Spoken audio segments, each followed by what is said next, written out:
একজন ওয়াজ করতেছেন, ফিরাউন আলাইহিস সালাতু ওয়াস সালাম কইয়াটা টান মারছে, আর একজনে কয় সুবহানাল্লাহ, আর একজনে ওয়াজ করতেছে। সাধারণ মানুষ তো সুরের পাগল, কি বলেন, ঠিক না বেঠিক? কোন হুজুর কি টান্ডা দিল? এক হুজুরের মুঠো ওয়াজ করতেছেন, মক্কা গেলাম, মদিনা গেলাম,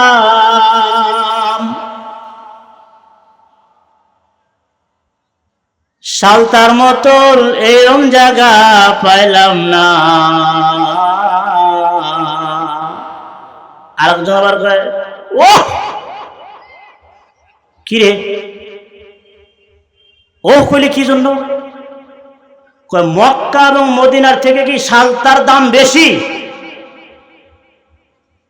তা ও কইলি কে? কয় বুঝিস না, টান্ডা যা মারছে বেটা, এই টান্ডা শুনেই তো এরকম ভাবে পাগল হয়ে গেছে গা। এগুলি হলো আওয়াজ। ওয়াজ কারে কয়? মুরব্বী কারা আছে?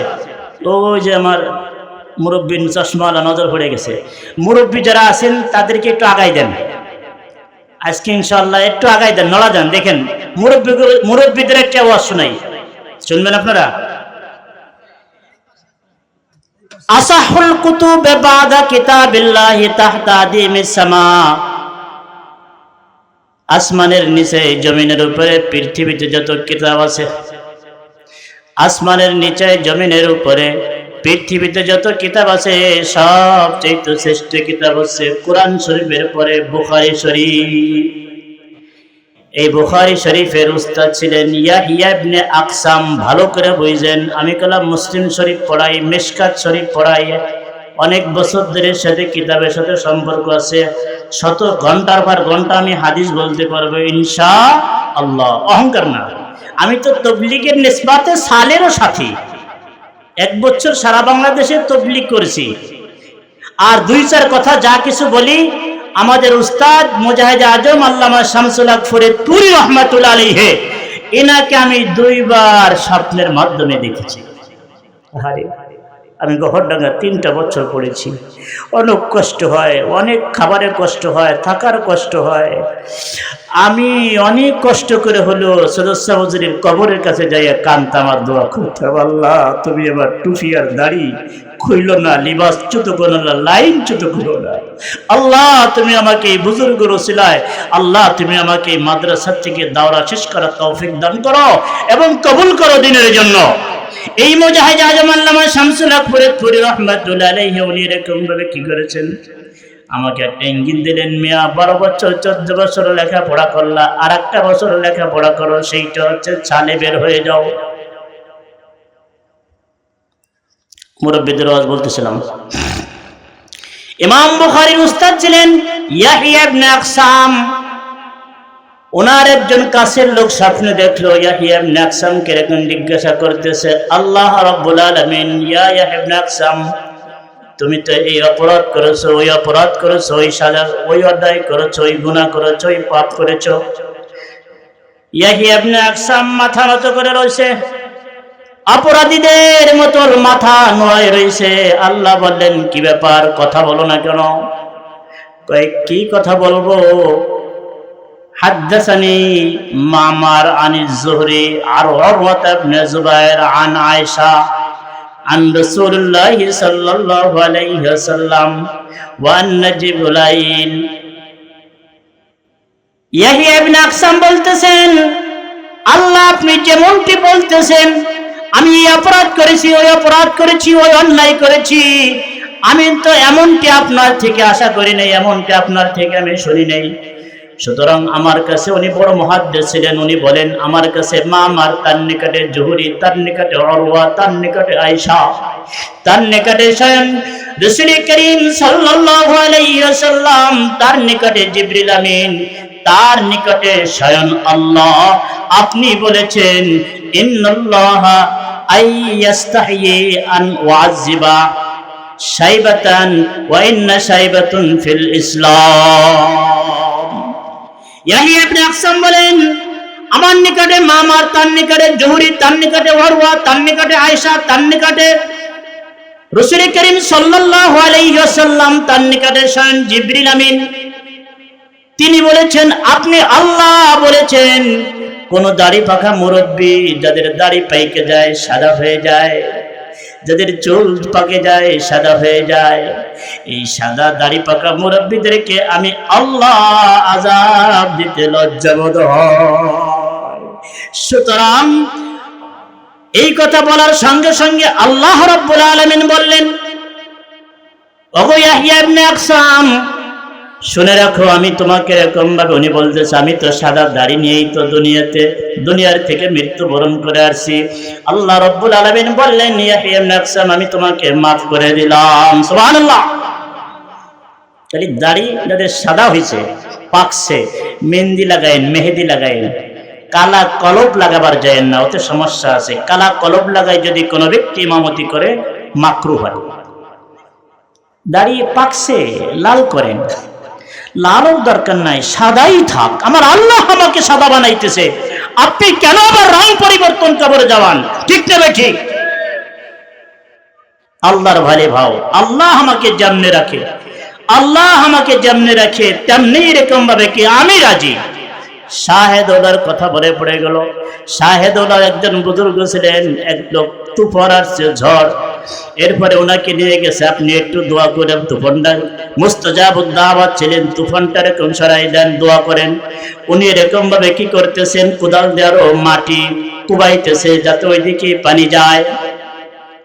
কি ব্যাপার, তোমাকে আনলাম দোয়া করার জন্য, তুমি দি পানি এদিকে আনতেছো? হায় হায়, আমার মাওলা যেদিকে আমি শাহেদউল্লাহ সেই দিকে। আমার মাওলা আমাকে বিপদ দিয়ে খুশি, আমি ওইটার পরেই সবর করব। আমার মাওলা আমাকে 10 তলার বাড়ির মালিক বানাইছে, আমি শুকরিয়া আদায় করব। সুবহানাল্লাহ। তাহলে দাড়ি পাকা মুরব্বীদের দাম আছে না? না আছে? আছে। একটু জিকির, আল্লাহ আল্লাহ আল্লাহ আল্লাহ, মোহাব্বত আওয়াজ দিয়ে, আল্লাহ আল্লাহ আল্লাহ আল্লাহ আল্লাহ আল্লাহ আল্লাহ আল্লাহ আল্লাহ, জোরে মোহাব্বতে জবান খুলে বলেন।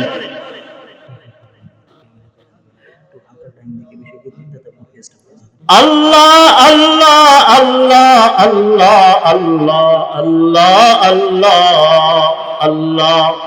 আমি বলি নাই জিকির করার ভিতরে একটা মজা আছে, ফায়দা আছে, আছে কি নাই? আছে। কি ফায়দা?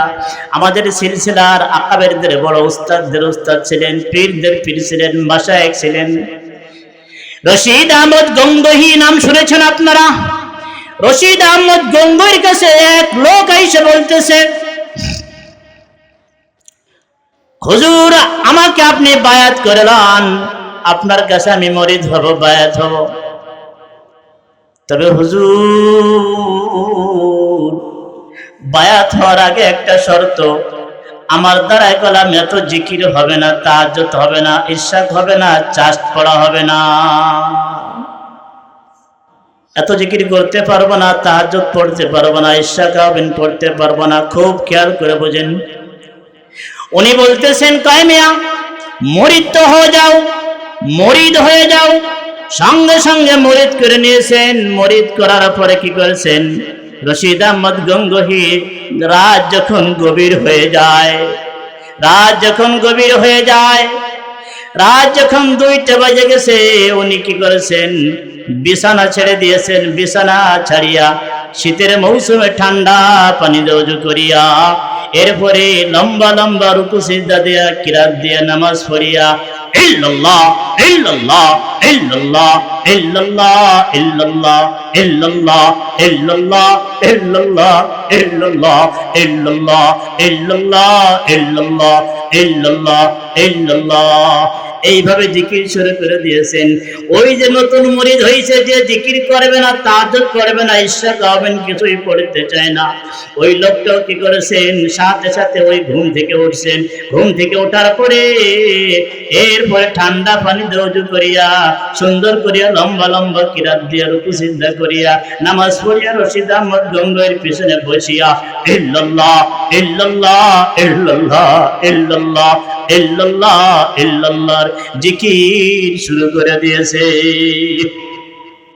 ওই লোকটা রশিদ আহমদ গঙ্গই বলতেছে, কি ব্যাপার, তুমি না বললা আমার দ্বারা জিকির হবে না, আমার দ্বারা ইশরাক হবে না, আবিন হবে না, চাষ হবে না, কেউ তুমিও দেখি আমার সঙ্গে জিকির শুরু করে দিয়েছো, কারণটা কি, ব্যাপারটা কি খুলে বলো। হুজুর, আপনি যখন জিকির শুরু করে দিয়েছেন, ওই জিকিরের ভিতরে একটা গরমি পয়দা হইছে, একটা গরমি পয়দা হওয়ার কারণে নূরের তাজাল্লি এরকম ভাবে কি চক্কর খাইতেছে, আর ওই গরমের কারণে আমার দিলের ভিতরে একটা ধাক্কা লাগছে, ধাক্কা লাগার কারণে আমাকে বাধ্য করছে ঘুম থেকে উঠাইয়া ঠান্ডা পানি দিয়ে ওযু করিয়া সুন্দর করে লম্বা লম্বা রুকু সিজদা দিয়ে নামাজ পড়ে আপনার সঙ্গে আমিও ইল্লাল্লাহ ইল্লাল্লাহ জিকির শুরু করে দিয়েছি। মুজাহিদ আজম আল্লামা শামসুল হক ফরিদপুরি রাহমাতুল্লাহ আলাইহির শায়েখ ছিলেন মুজাদ্দিদুল মিল্লাত শাহ আশরাফ আলী থানভী রাহমাতুল্লাহ আলাইহি, উনি লিখেছেন, ও মিয়া, জিকির জোরে করলেও তো শোনে আল্লাহ, আস্তে করলেও তো শোনে। আসমানের মালিক যেই আল্লাহ, জমিনের মালিক ওই আল্লাহ। আস্তে বললো শুনবে, জোরে বললো শুনবে। জোরে জোরে জিকির করা লাগবে কেনা? এদেশের উস্তাদদের উস্তাদ সদস্য বদুর শামসুল হক ফরিদপুরের শায়েখ ছিলেন আশরাফ আলী থানভী বলেন, दिल के गहराई से जब उनका नाम लेता हो मैं, दिल की गहराई से जब उनका नाम लेता हो मैं, सारा जहानों चूमती है उनकी कदमों पर। অন্তরে অন্তঃস্থল থেকে ভিতর থেকে ব্যথা নিয়ে যে ব্যক্তি রাত যখন 2টা বাজে যায়, আল্লাহর ওলি হওয়ার জন্য দোস্ত সহজ সময়, আল্লাহর ওলি হওয়ার জন্য বড় আলেম হওয়া লাগে না, কুতুব হওয়া লাগে না, হাফেজ হওয়া লাগে না, মুফতি হওয়া লাগে না, মুহাদ্দিস হওয়া লাগে না, এইভাবে সাধারণ দিন মজদি কাজ করে সেও আল্লাহর ওলি হতে পারে। রাত যখন 2টা বাজে যায়, রাত যখন 2টা, 2 রাকাত নামাজ, 2 ফোঁটা চোখের পানি, খেয়াল করেন, আল্লাহর ওলি হওয়ার জন্য 3টে কাজ করতে হবে। রাত যখন 2টা, 2 রাকাত নামাজ, 2 ফোঁটা চোখের পানি ফেলাও, আল্লাহ তোমাকে সব গুনাহ মাফ করে দিবে। আল্লাহ পারে কি পারে না? আরে উনি বলেন যে যেই ব্যক্তি অন্তরস্থল থেকে আল্লাহ তাআলার নাম নেবে, ওই একটা মোমবাতির থেকে আর একটা মোমবাতি জ্বালানো যায়। খেয়াল করেন, একটা ধরানো মোমবাতির থেকে আর একটা ধরানো, আর একটা মোমবাতি ধরান, তার থেকে আর একটা মোমবাতি ধরান, তার থেকে আর একটা মোমবাতি ধরান, প্রথমটা কলম নেবে না। এই কারণে আল্লাহ ওয়ালাদের সোহবতে যখন যাবেন, তাদের থেকে একটা গর্মি পয়দা হয়, একটা নূর পয়দা হয়। ওই নূরের থেকে তোমার নূরের ভিতরে, কলমের ভিতরে নূরের বাড়ি খায়। ওই বাড়ি খাওয়ার কারণে তোমার অন্তরটাও নূরানি হয়ে যায়। যায় কি যায় না ভাই? আলহামদুলিল্লাহ, আপনারা শুনতেছিলেন, আমার কাছে ভালো লাগতেছিল।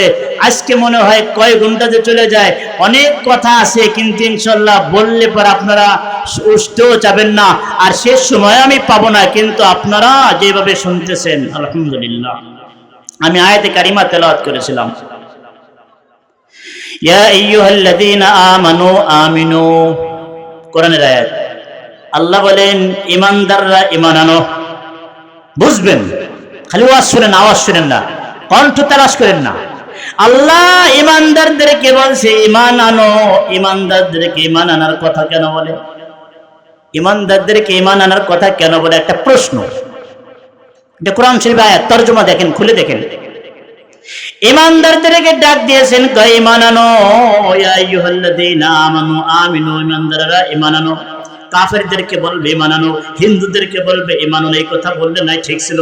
ইমানদারদেরকে কেন ঈমান আনার কথা বলে? ও ভাই, আপনি একটা গেঞ্জি ক্রয় করার জন্য সালতারা বাজারে গিয়েছেন, খেয়াল করেন, আমার দিকে দেখান, উঠা বসা করবেন না। একটাও বানাই বলতেছি না, তাফসীর ব্যাখ্যা বিশ্লেষণ দেখে বলতেছি। সালতার বাজারে গিয়েছেন আপনি একটা দোকানে গেঞ্জি ক্রয় করার জন্য। একই দোকানদার, আপনার ছেলের বয়স 8 বছর, গেঞ্জিটা ক্রয় করতে গিয়েছেন। গেঞ্জি যখন কিনতে গিয়েছেন, আপনার গেঞ্জি ছেলের গায়ে লাগায় দেখে যে একটু ছোট হয়ে যায়। কি হয়ে যায়? একটু ছোট হয়ে যায়। কয় ভাই না, গেঞ্জিটা একটু ছোট হয়ে গেছে। দোকানদার কয় না, ধুইলে পরা একটু বাড়বে। বলেন এরকম, ধুইলে পরা একটু বাড়বে, ছেড়ে দিবেন, ঢোল্লা হবে না। ঠিক এরকম ভাবে ওই দোকানে আরেকটা ছেলে, আরেকটা বাবা, তার ছেলে তার বাবাকে লয়ে গেছে গেঞ্জি ক্রয় করার জন্য। ওই দোকানে ওই গেঞ্জিটাই ক্রয় করতে গেছে। এখন ওই ছেলেটার এরকম ভাবে কি গেঞ্জিটা একটু বড় হয়ে গেছে। ওই দোকানদার ওই একই গেঞ্জি, ওই দোকানদার কাস্টমারকে বলতেছে, কয় বাবা এই গেঞ্জিটা আপনি লয়ে যান, ধুইলি পারা একটু খাইবে যাবে। ঠিক নেবে, ঠিক বানাই বলতেছি আমি। এরম করে না? এরম ব্যবসা নাই?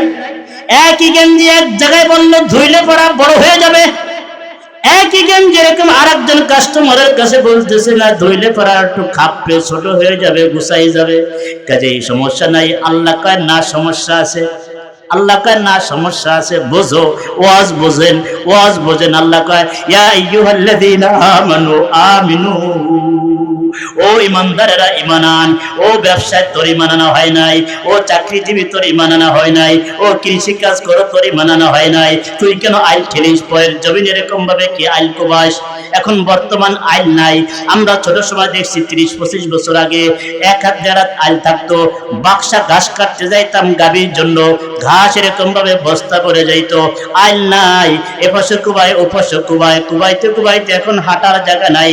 আল্লাহ কয় যে ইয়া আইয়ুহাল্লাযীনা আমানু, ও ইমানদারেরা ঈমান আনো। ও গেঞ্জিওয়ালা, তোমার ওই ঈমান কলাম আসরের ময়দানে হবে না। ঈমান আনতে হবে বিলালের মতো, ঈমান আনতে হবে খুবাইবের মতো, ঈমান আনতে হবে। বিলালে হাফসির ঈমান আনছে কিভাবে? মরুভূমি বালুর উপরে টানে, হেসরায় টানতেছে, মরুভূমি বালুর উপরে টানে, আগুন আংরা এরকম চাপা দিয়ে দেয়, দুষ্ট ছেলে ফেলেদেরকে লাইন ধরায় দেয়, একে টানতে থাক, হেসরাইতে থাক, কষ্ট দিতে থাক। কাফেররা এইভাবে যারা যন্ত্রণা দিতেছে। কিন্তু বিলাল রাদিয়াল্লাহু তাআলা আনহু বলেন আহাদুন আহাদ, আহাদুন আহাদ, একমাত্র শুধু আল্লাহ এক। আল্লাহ ছাড়া পৃথিবীতে কোনো আর কোনো মাবুদ নাই, প্রভু নাই, ইলা নাই। আল্লাহই হলেন একজন। আমি তারপরে ঈমান আনলাম, আখেরি নবীর পরে আমি বিশ্বাস করেছি। কাজেই আল্লাহ বলেন ইয়া আইয়ুহাল্লাযীনা আমানু আমিনু, ও ঈমানদারেরা ঈমান আনো, ও ঈমানদারেরা ঈমান আনো। কাদের মত ঈমান আনবা? আয় আমানা সাহাবা, তাফসীরে জালালাইনের ভিতরে লিখেছেন আয় আমানা সাহাবা, সাহাবায়ে কেরাম যেভাবে ঈমান আনছেন, তোমার আর আমার ওইভাবে ঈমান আনতে হবে। খুবাইব রাদিয়াল্লাহু তাআলা গরম তেলের ভিতরে এরকম ভাবে পোড়ায়, জ্বালায়, আর এরকম ভাবে জ্বালাইতে জ্বালাইতে এরকম ভাবে কি করে, আর উনি হাসতেছেন। খুবাইব কয় যে কবিতা আবৃত্তি করেন, লাস্তু উবালি হিনা উকতুলু মুসলিমা, লাস্তু উবালি হিনা উকতুলু মুসলিমা আলা আইয়ি শাক্কিন কানা ফিল্লাহি মাসরাই, ওয়া যালিকা ফি জাতিল ইলাহি ওয়া ইয়াশা ইবারিক লি আওসালি শালবি মুমাজ্জাই। কাইটে কাইটে মারো, টুকরো টুকরো করে মারো, কলিজা বের করে ফেলাও, কোনো আসা যায় না। আমার তাতে খবর নাই, আমার কিছুই হবে না। আমি তো হত্যা হইতেছি আল্লাহ রাস্তার ভিতরে। আল্লাহ রাজি আছে, রসুল খুশি আছে। আল্লাহ এবং রসুল যদি খুশি থাকে তাহলেই আমার কামিয়াব। এই কারণে আমি আয়াতে কারিমা তেলাওয়াত করেছি, ইয়া আইয়ুহাল্লাযী ওয়া মা খালাকতুল জিন্না ওয়াল ইনসা ইল্লা লিয়াবুদুন। আল্লাহ বলেন আমি মানব এবং দানবকে, জিন ইনসানকে সৃষ্টি করেছি শুধুমাত্র কেবলমাত্র আমার গোলামি করার জন্য, দাসত্ব কলামার জন্য। আমার মাকসাদ হচ্ছে ইবাদত।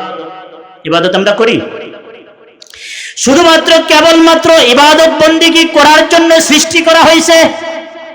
আপনার একটা সন্তান আপনি কি করেছেন? মাদ্রাসায় দিয়েছেন, মুফতি আব্দুল গফফার সাহেবের মাদ্রাসায়। মাদ্রাসায় দিয়ে এসে বলতেছেন ছেলে কই দিয়ে আসলে? কয় মাদ্রাসায়। কিসের জন্য? পড়ার জন্য। আসলে কি 24টা ঘন্টায় কি পড়বেনি? 24 ঘন্টা পড়ে না, 6-7 ঘন্টা ঘুমে চলে যায়, 1 ঘন্টা 5 ওয়াক্ত নামাজে চলে যায়, আর 1 ঘন্টা পেশাব পায়খানা চলে যায়। আল্লাহ বলেন না না না, আকসাদ মাকসাদে আসলি কি, উদ্দেশ্য কি লেখাপড়া। এই কারণে এই লেখাপড়াটা আগে কয়। ঘুমানোর জন্য দিয়েছি মাদ্রাসায় তা কয় না, খাওয়ার জন্য দিয়েছি তা কয় না, পেশাব করার জন্য দিয়েছি তা কয় না, কয় উদ্দেশ্য কি, উদ্দেশ্য হলো লেখার পড়া।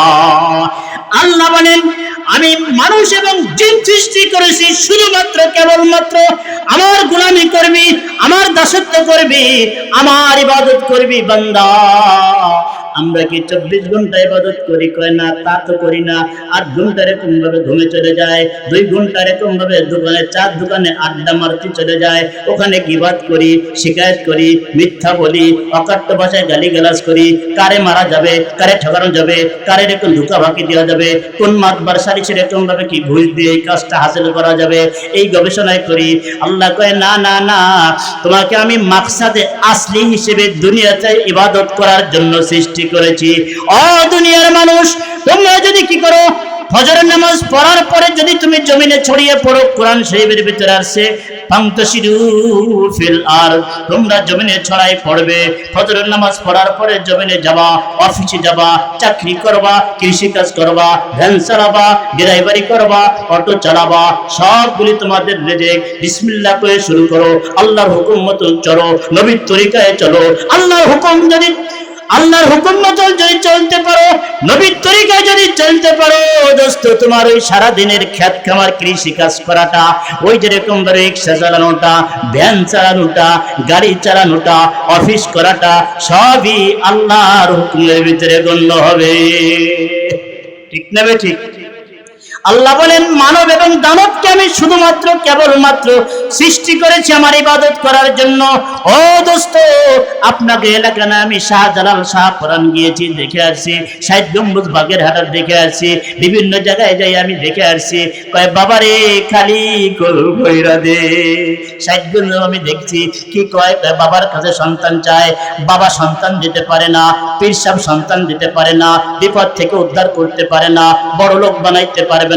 খোদার কসম দোস্ত, বুঝলেও সত্য, না বুঝলেও সত্য।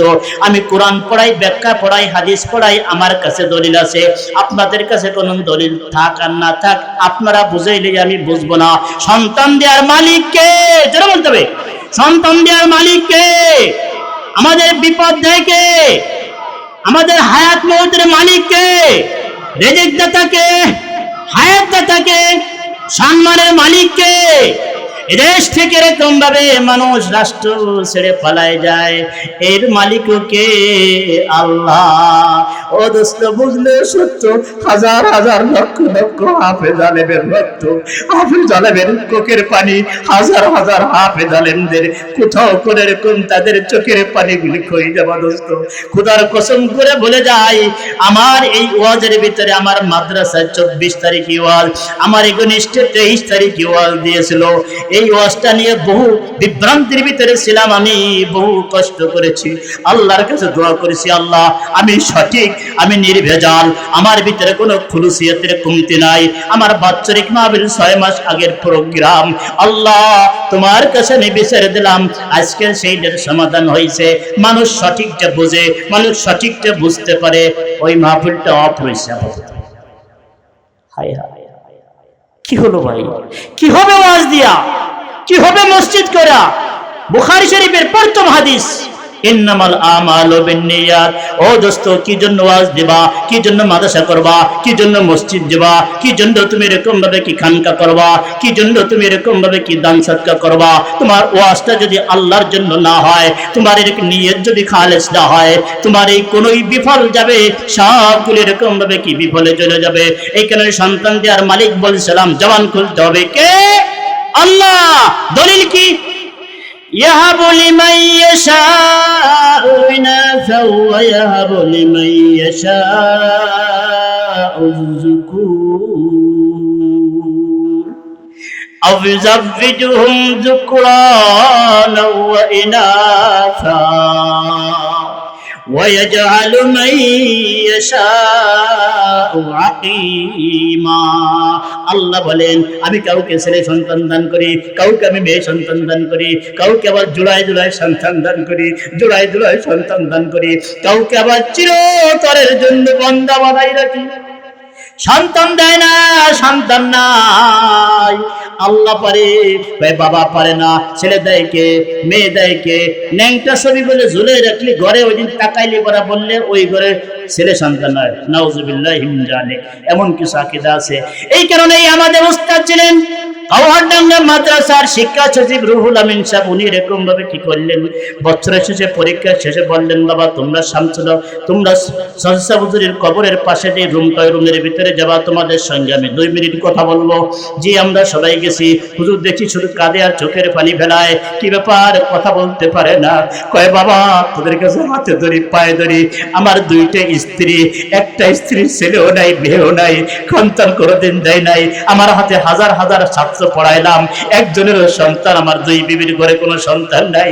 হাসরের ময়দানে যদি ধরা খেয়ে যাই, হাসরের ময়দানে যদি কোনোদিন আমি ধরা খেয়ে যাই, আর তোরা যদি জান্নাত পেয়ে যাস, তোরা যদি জান্নাতের মালিক হয়ে যায়, আমি রুহুল আমিনকে তোরা একটু স্মরণ করিস।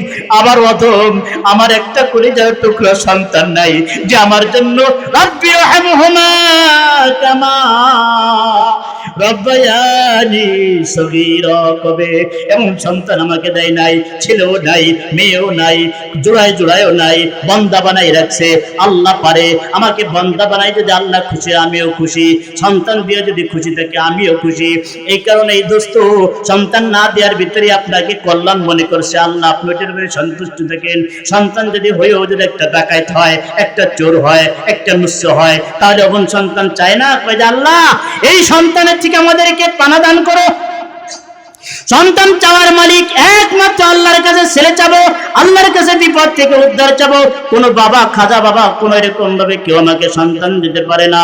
ও দোস্ত, পীরের কাছে বড় মুরিদ হইলে পর অর্থ পাওয়া যায়, টাকা পয়সা পাওয়া যায় না। না, খোদার কসম করে বলে যাই, আপনাদেরকে হাতে ধরি, পায়ে ধরে বলে যাই, আমি ছোট্ট মানুষ বলে যাই, দলিল দিয়ে বলে যাই, কোনো কিছু যদি শিখতে চান, কোনো কিছু যদি জানতে চান, তাহলে আল্লাহর রাস্তায় কিছু সময় লাগান, চিল্লা দেন, 1 চিল্লা দেন, 2 চিল্লা দেন, 3 চিল্লা দিয়ে 3 দিনে যান।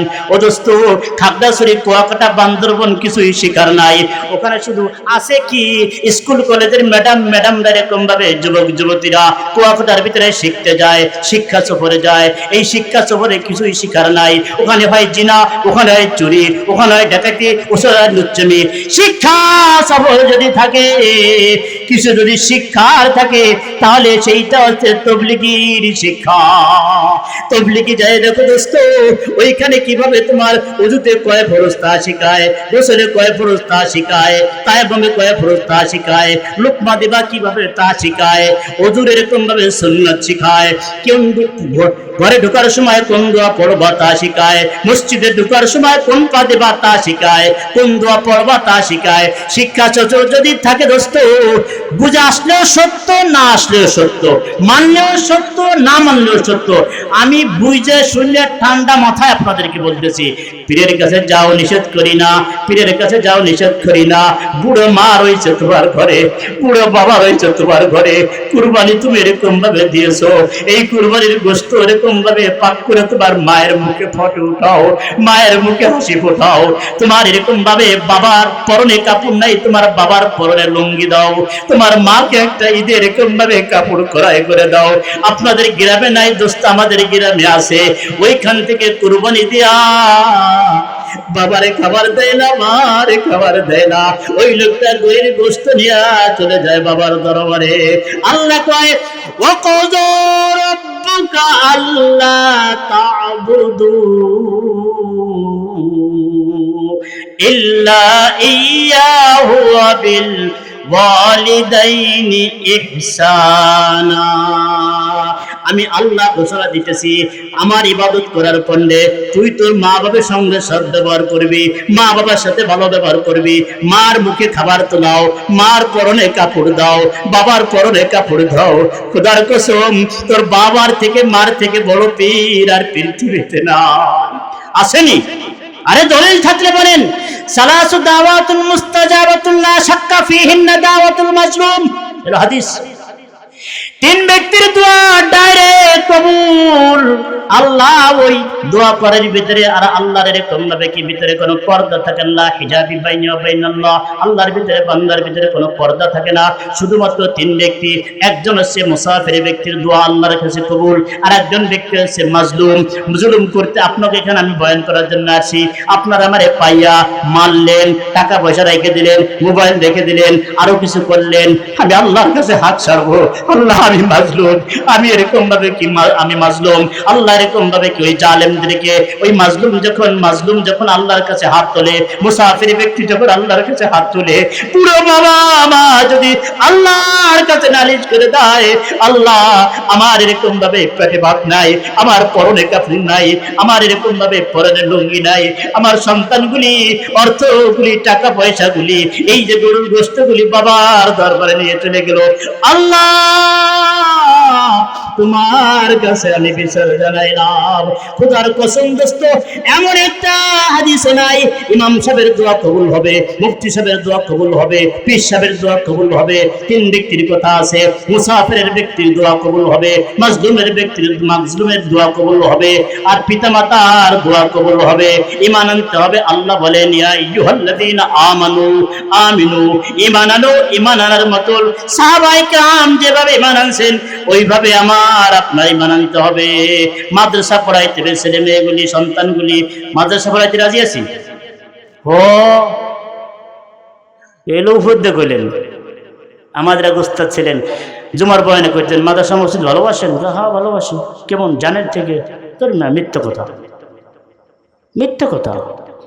মাদ্রাসার মসজিদ যদি ভালোবাসতেন, মাদ্রাসা যদি ভালোবাসতেন, আপনার ছেলে কেন ইঞ্জিনিয়ার, আপনার ছেলে কেন ডাক্তার, আপনার ছেলে কলেজে কেন, আপনার মেয়ে ভার্সিটিতে কেন, আপনার সন্তান এই মাদ্রাসা নাই কেন? মাদ্রাসা মহব্বত করতে হবে, আলেম বানাইতে হবে। একজন আলেম কত দাম! তুমি যখন মারা যাবা, আলেম সন্তান যখন তোমাকে এরকম ভাবে কি মারা যাওয়ার সময় কি করবে? দোয়া পড়বে, আল্লাহুম্মা গফির লিহাইয়িনা মাইয়িতিনা ওয়া শাহিদিনা ওয়া গায়িবিনা ওয়া সগীরিনা ওয়া কাবীরিনা ওয়া যাকারিনা ওয়া উনসানা, আল্লাহুম্মা মান আহইয়াইতাহু মিন্না ফাআহয়ি আলাল ইসলাম ওয়া মান তাওয়াফাইতাহু মিন্না ফাতাওয়াফাহু আলাল ঈমান। আল্লাহ আমার বাবাকে মাফ করে দাও, মাকে মাফ করে দাও, ছোটকে মাফ করে দাও, বড়কে মাফ করে দাও। বাড়াইটা ইমাম সাহেব দিয়া তোমার কোনো জানাজা পড়াইলে ফায়দা কম হবে, কারণ সে জানাজা পড়ায় সামাজিকতা রক্ষা করার জন্য, ইমামতি ঠিক রাখার জন্য। আমার বাবার জানাজা যখন আমি নিয়ে সামনে দাঁড়াবো, আল্লাহু আকবার, আমার বাবার জানাজা যখন আমি সামনে নিয়ে দাঁড়াবো, আল্লাহু আকবার আমি বলবো, ও দোস্ত অন্তর কলিজা ছিঁড়ে ছিঁড়ে তাকবীর গুলি বের হয়, কলিজা ছিঁড়ে ছিঁড়ে তাকবীর গুলি বের হয়। ওই বের হওয়ার সঙ্গে সঙ্গে যদি আমি ওই দোয়াগুলি পড়ি, ওই দোয়াগুলি পড়ার সঙ্গে সঙ্গে আরশে আজিম পর্যন্ত কাঁপতে থাকে। আল্লাহ বলেন, যা যা, আমি তোর বাপ মার জীবনের সব গুনাহ মাফ করে দিলাম। কি বলেন? এ ওয়াজ চলবে? ভাল লাগে না? আরো ভালো ভালো ওয়াজ আছে আলহামদুলিল্লাহ। যদি আমি তো অনেক শুকরিয়া আদায় করি আলহামদুলিল্লাহ, আমাদেরকে একটু কথা বলার সুযোগ করে দিয়েছেন। আত্মীয় স্বজন, বন্ধু বান্ধব, মুরব্বী, আপনাদের কাছে আমি দোয়া চাই ইনশাআল্লাহ আল্লাহ তাআলা আমাকে, আপনাকে, সবাইকে যেই কথাগুলি বললাম শুনলাম প্রত্যেককে আমল করার তৌফিক দান করুন।